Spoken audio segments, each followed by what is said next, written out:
Hello and welcome to another edition of the Franchise Tag Overtime. I'm Gareth Smith and today I'm joined by Orlando Guardians tight end Cody Latimer.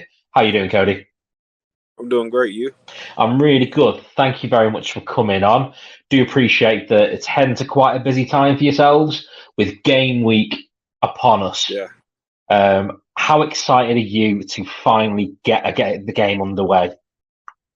Very excited. It's been a few years since I, been in the game on the football field, so I'm very excited. So I'm trying to keep my nerves and everything in check, but I'm ready to go. So one thing that obviously when the draft was announced, your name was one that was known to us fans, particularly in the UK, because we don't get much college ball where a lot of the other guys from across the league, we will get some college, but not much. Whereas your name, on the other hand, jumped out straight away because you have gone on and won probably the biggest prize in football at Super Bowl 50 against the Carolina Panthers.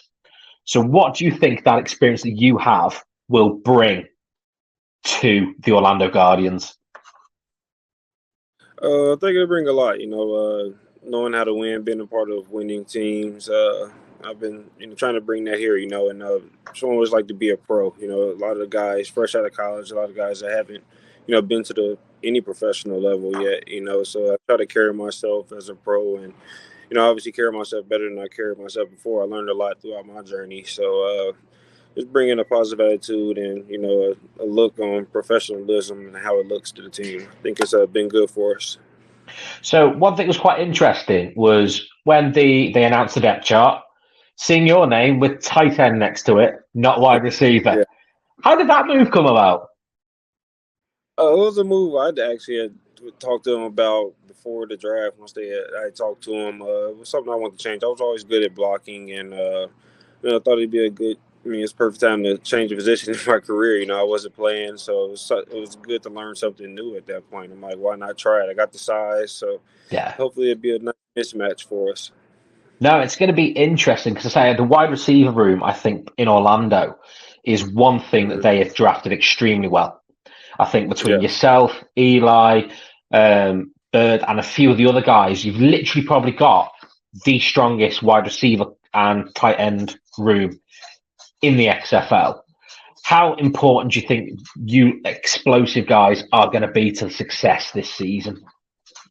I mean, I think we're gonna be a big part. Looking around the XFL is because it's a passing league. Like the league is becoming, it's a lot of explosive passes. So, but like you said, the guys we have in our room, in the tight end room, and in the receiver room, it's going to be a big help for the team. Like I said, there's a lot of guys that go make plays. Been making plays all camp. I'm excited to see them in game form. Oh yeah, and that's where things can be interesting. Because I think one thing that is really unusual about the XFL is the fact that you're going into game one with not really much any game film to go off, know what your Not opposition's did you? tendencies, and that's where I think maybe more experienced guys like yourself will come in handy to kind of like try and work out what potential tendencies the opposition are going to have.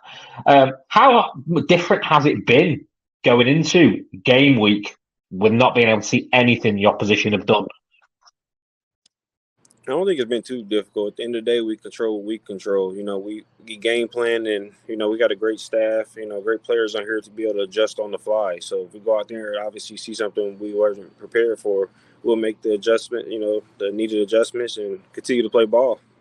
And what I thought was quite interesting was when the depth chart was released for opening game, Orlando was one of the few teams that didn't declare who QB1 was going to be. With Mm-hmm. you've got you got DeAndre Francois, and you've also got Paxton Lynch, two very, Mm-hmm. very good quarterbacks there. How have you been found building the relationships with both of those guys? Oh, all three of them. You can't Yeah, forget three. Quentin Dorman. That's my mate. That's my guy. As I say, They're all great. is he back from injury though? Because last I heard he was still injured. No, he's practicing. Is he So, practicing? That's good. but yeah, but that's what training counts for, And throughout the week, we practice with all three. It's a rotation with all of the quarterbacks, so we get looks from all of them. Like I said, training camp, we got to build the connection with all of them too. So, like I said, I don't know what's being released or whatever, but I'm excited to play with whoever their starter is. Each one of them guys can play and make plays and help us win. And to be fair, I've actually had, say, Jojo Francois on, and I found a really interesting guy. I thought that when you listen to how he speaks, it's about doing Hmm. things each time, getting slightly better each time. So it's going to be Yeah, interesting to see which QB is the starter, particularly with the XFL being a bit more different to the NFL and the fact that you got the two forward passes as long as they go past the right. line of scrimmage. It'd be interesting to see which teams do deploy two quarterback sets and stuff like that, Yeah, which XFL 2.0 did a lot of, and it made for some really exciting plays. yeah, Um, okay. it'd be interesting if they do it again in XFL 3.0. The rule book obviously has been announced as well. Is there any rule that jumped out to yourself that you thought was really interesting? Yeah, all of them kind of different for me. Like the kickoff and kick return. That's Yeah. different for me. I've never seen that. I'm like, okay. What else? Obviously, the double pass, like you're talking about, that was something new I've never been a part of. So all of it's kind of new for me, honestly. But it's exciting. I'm excited to see how it looks when it's we're at game time. And it will soon be here, game time. Is there any of the wide receivers you've built a really close friendship with at the moment? Because I've had Eli on, and he was such a likable guy. Mhm. I'll be honest, I've said to people before, obviously this one, you never know, you might be my favourite interview I've had so far, but to this point, Eli has been such a likable guy and someone who I really gravitate towards as such a good guy. Is there anyone that you've built really close friendships with in training camp? I would say everyone, especially my tight end room. With Ryan Becker, Mhm. that's really a close friend of mine. Obviously, Eli. We're about the same age. We're up there. We're both the old heads on the team. So we have they did a great job of drafting great players, but also great guys. We have a lot of great guys on this team. I can't just single out anyone. I hang with Yeah. everyone, and that's what builds a team. You got to be able to hang with everyone and get to know everyone. So I don't have just a certain favorite. They're all my favorites. That's good to hear. So, how did the XFL opportunity come about for yourself? Yeah, I just got a call. It was kind of weird. I was sitting on the couch for like 3 years. I had been doing other things. I got into coaching. I got my tattoo license. I was doing other things, enjoying the family time, honestly. And I got a call. I want to say sometime in October, and they like, you want to try an XFL workout? I'm like, what's the XFL? Like, so I talked it over with my wife, and I'm like, sure, they will get the training. So I went and did a workout. I went and did a workout down in Orlando, then got back and just got back to training, got on the grind, and was hoping to hear my name called, and it was, and I was excited. So here I am. No, and obviously you mentioned your training was down in Orlando. How interesting was it that you were then selected by Orlando in the draft? uh, it it was cool. I mean, like I said, I kind of was hoping it was the only team that obviously had worked out for. So I was hoping it would be them at the end of the day, and here we are. And obviously it won't be. I don't know when the team is moving back over to Orlando. I don't know if you're there now or where the guys are at the moment. But how excited are you to get used to living in the city of Orlando and building like the relationship with the fans in that city? I'm very excited. It's a beautiful place to be. Like I said, I've been down there a couple of times, just meeting up with the guys and stuff. I love it down there. It's a place I would like to move my family, especially out of cold Colorado at this point. We're ready for something different, but very excited. Wait to meet with the fans. Like I said, I know that there isn't no professional football in Orlando, so it's exciting to Yeah. be able to bring that to the city. So I think it's going to be explosive, and obviously you got what is it, Universal down there. My kids going to love that. Oh So, yeah. I say it's a but city I'm very familiar with. Being a Brit, it's one of the cities that we find really easy to get to. It's like something to do with mouse is the reason why a lot of Brits seem to head over there. So the thing is about Orlando, I think it had a massive advantage over them and Vegas. I think probably have the biggest advantage with the international fan base. Um, mhm. how important do you think it will be to develop the fan base internationally as well as domestically for a team in effect a tourist hotspot like Orlando? I mean, I think it's just period to be able to get to have great fans everywhere, all over the world. Obviously, I mean, I mean, having fans around here is cool, obviously, but like you say, international, that's where it gets crazy. It's great fan bases. I don't know how many sports teams here in the National Football wise. But I mean, it would be nice to be a fan favorite here in Orlando.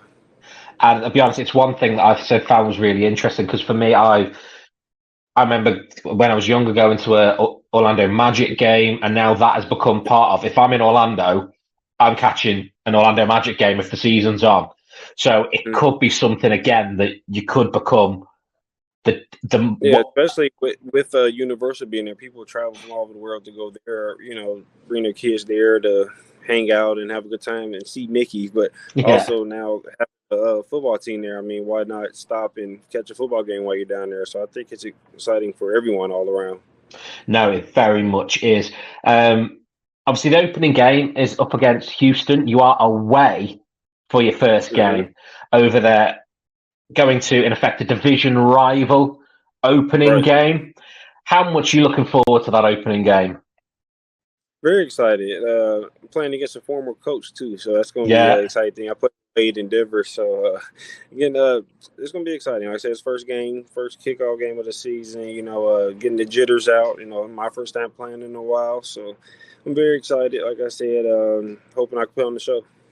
And to be fair, we had Wade on not too recently as well. Obviously, very, very likable guy, very, very knowledgeable. But how have you found your current coaching staff there in Orlando? I think they're an amazing group of guys. Our DC is my former teammate, Tony Carter, so that's a cool right there. But I think our coaching staff is great. Their guys are hungry and they want to win, and they have a bunch of knowledge on the staff. I mean, we have Super Bowl winners, Super Bowl players that played in the league for a long time, very successful in the league and college. So it's a lot of knowledge on our coaching staff, and I think that's a big advantage we have. And your first game at home is Sunday the 26th. Tickets are obviously on sale now at xfl.com/tickets, and they are reasonably priced. How important do you think it is to have that stadium packed for week one at home? I think it's very important, just to have something to look forward to for us throughout the year. Obviously it's up to us to go out there and win games. Winning makes everything better. It brings fans, it brings everything. So, I mean, that's the goal, is to, win and have the house packed. Once we get to winning, the fans and the stadium will get packed. They'll be there. But it'll be exciting for the opener, our home opener, I should say, to get a bunch of people there just to see what we're about, But, Saturday will be a little preview. We'll get to show guys the world, our team, and how we play, and hopefully that draws in fans for our home game. And one last question, and I will let you go. So one thing I like to ask a lot of people on is, why should us fans around the world be Guardians fans for this upcoming season? Why? I mean, because we're resilient, we're hungry, we're humble. Like I said, they drafted a not only great group of players, the guys on the field, but a lot of great guys off the field.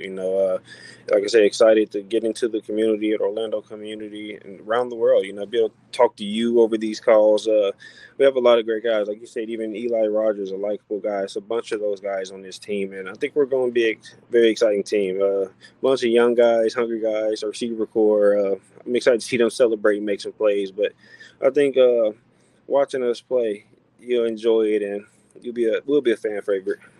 It's good to hear. Obviously, thank you very much for your time today. Do truly appreciate it. As I say, Thank you.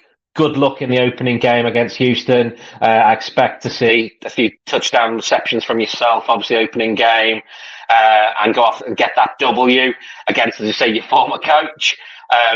But thank you very much for your time today, for coming on. Obviously, thank you everyone for listening at home, and we'll be back again soon with another very special guest. Thank you for having me.